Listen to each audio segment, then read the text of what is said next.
Forward to the next question. Question number 13. To demonstrate microscopic structure of muscles with permanent slide.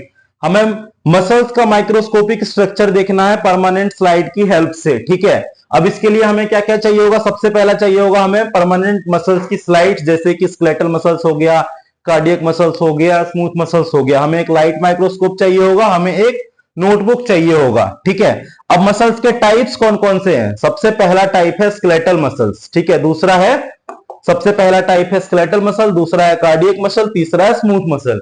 Skeletal muscles कैसे होते हैं? Straight होते हैं, voluntary होते हैं, मल्टीन्यूक्लिएटेड होते हैं और लॉन्ग फाइबर्स होते हैं। मैंने आपको पिछली क्लास में ये सारी चीजें बता रखी है, पढ़ा रखी है कि स्केलेटल मसल्स का रोल क्या है, स्केलेटल मसल्स के काम क्या है, ये वॉलंटरी है या इनवॉलंटरी, ये सारी चीजें आप पहले से जानते हो। यहां पे बस मेरा बताने का पर्पस ये है कि ताकि आपको दोबारा से चीजें रिकॉल हो जाए कि जो स्ट्रेट स्केलेटल मसल्स होती है वो स्ट्रेट मसल्स होती हैं, वॉलंटरी होती है, हम इसके मूवमेंट को वॉलंटरीली कंट्रोल कर सकते हैं। ये मल्टी न्यूक्लिएटेड होती है, इसके जो फाइबर्स होते हैं वो लॉन्ग फाइबर्स होते हैं। दूसरा जो कार्डियक मसल्स है ये भी स्ट्रेट होता है, कार्डियक मसल्स इनवॉलंटरी मसल्स होते हैं। ठीक है, हम इसको वॉलंटियरली कंट्रोल नहीं कर सकते। ठीक है, उसके बाद ब्रांच्ड फाइबर्स होती हैं और इंट्राकैलेटेड डिस्क होता है और इसमें सिंगल न्यूक्लियस होता है। तीसरा आता है स्मूथ मसल्स, ये स्ट्रेट नहीं होती है, नॉन स्ट्रेट होती है, इनवॉलंटरी, हम इसके मूवमेंट को भी कंट्रोल नहीं कर सकते हैं।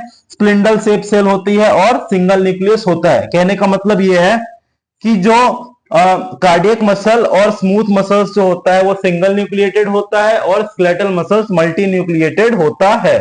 ठीक है, अगेन अब इसका प्रोसीजर क्या है? प्रोसीजर, हर प्रोसीजर का प्रोसेस सेम है। सबसे पहले हम माइक्रोस्कोप को प्रिपेयर करते हैं, हम स्लाइड को चूज करते हैं और उस स्लाइड को माइक्रोस्कोप पे रख के हम एग्जामिनेशन करते हैं और उसके बाद हम आइडेंटिफाई, स्ट्रक्चर को आइडेंटिफाई करते हैं। हम देखते हैं कि स्केलेटल मसल्स जो होता है वो स्ट्रेट दिखता है। ठीक है, कार्डियक मसल जो होता है वो इंट्राकैलेटेड डिस्क लाइक स्ट्रक्चर होता है और स्मूथ मसल जो होता है वो स्प्लिंडल शेप सेल्स होते हैं। ठीक है, और उसके बाद जो भी चीजें आपने देखी है माइक्रोस्कोपिक स्लाइड में, उस सारी चीजों का आपको एक रिकॉर्ड रखना है। आपको आपके लैब रिकॉर्ड नोटबुक में वो सारी चीजें आपको नोट डाउन करके रखनी है। ठीक है, अब क्या है, कौन से की स्ट्रक्चर है जो आपको देखने हैं? जैसे स्ट्रेशन देखना है। ठीक है, स्केलेटल और कार्डियक मसल्स में होता है, ये स्मूथ मसल्स में नहीं होता है। इंट्राकैलेटेड डिस्क आपको देखना है, ये सिर्फ और सिर्फ कार्डियक मसल्स में होता है। न्यूक्लियाई देखनी है, स्केलेटल, मैंने आपको बताया स्केलेटल मसल्स में मल्टी न्यूक्लिएटेड होता है और स्मूथ और कार्डियक मसल्स में ये सिंगल न्यूक्लिएटेड होता है। यहां पे आपका ये प्रैक्टिकल कंप्लीट होता है। मेरा नाम है doctor Abhishek Sharma. Thank you so much.